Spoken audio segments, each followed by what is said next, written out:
about finding the locations and the information about the venues and the places around you, but in real time. If you go on the existing options like Google Maps, for example, you're not going to find what you're going to be finding on what's happening. With that comes also business potential as well. Like I've been an entrepreneur, and that's what I always see in whatever I'm working on.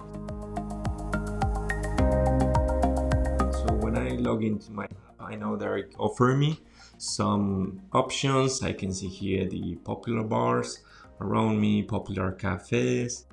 Perfect. So 4 venues are identified around me, and I can see here how big is the place. For example, 25 people. As well, I can see the waiting time. So I will like to check maybe in the map to see how far they are from here.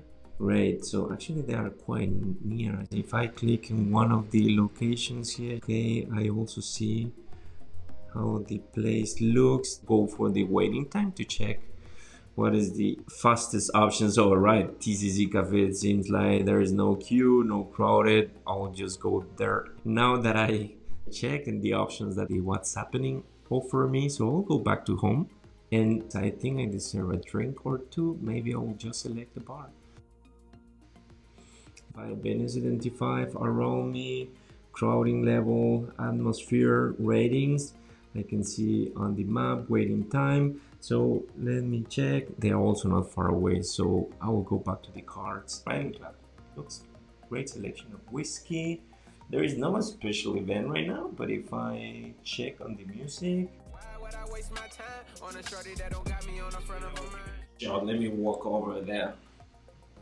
So now I am in the place. I already ordered my whiskey. I talked to the bartender, quite nice people. So I'll go live and I'll show the people what it's around here.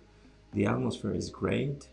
It's getting crowded, so I'll say half of it through. And how long did I wait?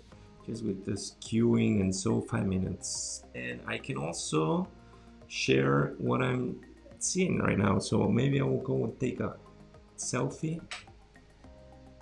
There you go. That is how I spent a really good night, and I selected my venue based on the options and the music available that I could trigger from my application.